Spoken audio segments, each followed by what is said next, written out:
Osama bin Laden itu tidak lahir langsung jadi teroris loh. Waktu dia masih muda, dia itu pinter banget. Bahkan guru-gurunya bilang dia anak yang sopan dan perhatian. Saat teman-teman sebayanya masih main tanah, bin Laden sudah mulai menghafal Al-Quran dan mempelajari sejarah Islam. Bisa dibilang dia itu terobsesi Nanet. Dia bukan tipe anak yang berisik atau pecicilan, melainkan tipe remaja kalem yang duduk di barisan belakang sambil menyerap semua informasi. Ketika kuliah, dia mulai terperosok ke dalam ideologi Islam ekstrim. Dia yakin bahwa dunia Muslim sedang diserang oleh Barat. Setelah ikut perang melawan Uni Soviet di Afghanistan, kebenciannya berbalik ke Amerika Serikat. Khususnya kehadiran pasukan AS yang menetap lama di Arab Saudi itulah yang bikin dia makin marah besar. Menjelang akhir tahun 1997, bin Laden menganggap AS sebagai akar dari semua kejahatan di dunia Muslim. Apa yang dia inginkan bukanlah perang, tapi menciptakan ketakutan. Dan dia memang berhasil melakukannya. Setelah serangan 11 September, bin Laden langsung jadi buronan nomor 1 pemerintah AS. Beberapa minggu kemudian, pasukan AS dan sekutu Afghanistan mengepung dia di pegunungan Tora Bora dekat perbatasan Pakistan.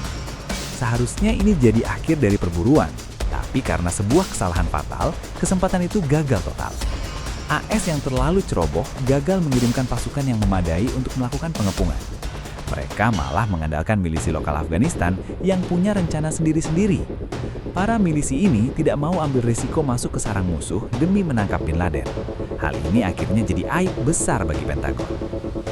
Bertahun-tahun setelah itu, intelijen AS membuang miliaran dolar untuk satelit, drone, dan jaringan informan di Afghanistan mengejar sejuta petunjuk palsu. Mereka yakin bin Laden masih bersembunyi di suatu tempat yang tak terjangkau. Tapi bin Laden benar-benar sudah menghilang tanpa jejak. Pada Maret 2002, dalam serangan di sebuah rumah aman, agen AS dan Pakistan menangkap Abu Zubaidah, koordinator kunci Al-Qaeda. Zubaidah terluka parah tapi berhasil selamat. Dalam interogasi, dia memberikan petunjuk penting. Dia menyebut seseorang bernama Khalid, nama samaran, sebagai dalang di balik serangan 11 September. Ini membuat pihak berwenang fokus mengejar Khalid.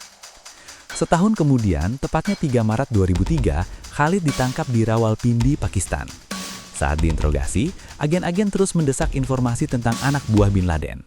Khalid mencoba mengalihkan perhatian, dan ketika menyebut seorang Kuwait berinisial Ahmad, nama samaran, anak buah bin Laden, dia malah bilang orang itu sudah meninggal. Upaya Khalid untuk meremehkan sosok ini justru menimbulkan kecurigaan bagi pihak berwenang.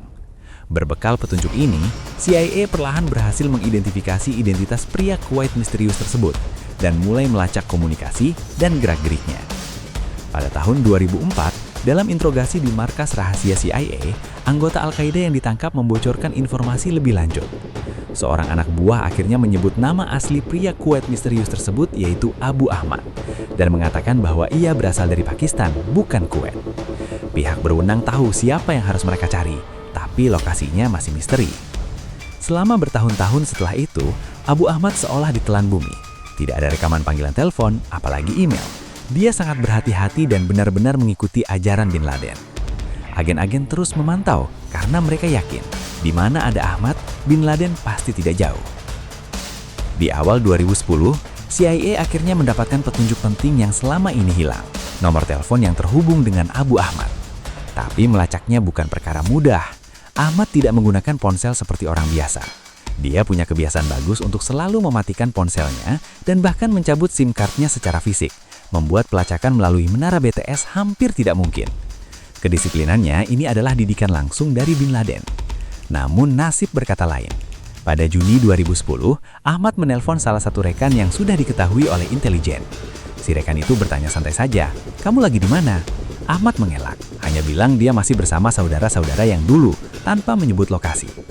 Tapi selama panggilan itu, ponselnya menyala cukup lama, sehingga pihak berwenang berhasil melacak sinyalnya. Lokasi yang terdeteksi, Peshawar, Pakistan. Penemuan ini sangat krusial. Peshawar bukan desa terpencil, melainkan kota besar yang ramai di dekat perbatasan Afghanistan. Anak buah bin Laden tidak bersembunyi di goa, melainkan beroperasi diam-diam di daerah padat penduduk. Dari sana, pihak berwenang segera memeriksa semua rekaman CCTV, catatan plat nomor, dan menggerakkan semua informan untuk melacak kemana langkah Ahmad selanjutnya. Setelah panggilan di Peshawar, pihak berwenang mulai membuntuti pria yang mereka yakini sebagai Abu Ahmad. Agen-agen mengikutinya keluar dari kota, mengekor hati-hati selama berjam-jam di wilayah Pakistan. Akhirnya, Ahmad berkendara menuju kota kecil yang tenang di Abbottabad dan memarkir mobilnya di dalam sebuah kompleks berpagar hir tinggi. Kompleks itu jauh lebih besar dari rumah-rumah di sekitarnya. Pagarnya sangat tinggi dan dipasangi kawat berduri di atasnya. Di sana tidak ada saluran telepon atau internet, dan sampah dari penghuninya dibakar di tempat. Semua tanda menunjukkan bahwa seseorang di dalamnya sedang menyembunyikan diri dengan sengaja. Selama beberapa bulan berikutnya, pihak berwenang menyimpulkan kebenarannya. Kompleks di Abbottabad ini bukan hanya aneh, tapi memang dibangun untuk menyembunyikan orang penting. Mereka akhirnya mencapai satu-satunya kesimpulan yang masuk akal. Osama bin Laden tinggal di sana. Perburuan selama bertahun-tahun yang tak kenal lelah, akhirnya membuat intelijen AS mengunci targetnya. Sebuah misi pun diluncurkan, yang direncanakan akan memakan waktu berbulan-bulan dan mendorong sebuah peserta hingga batas kemampuan mereka. Ini adalah misi berisiko tinggi, taruhan besar dan tidak boleh ada kesalahan sedikit pun.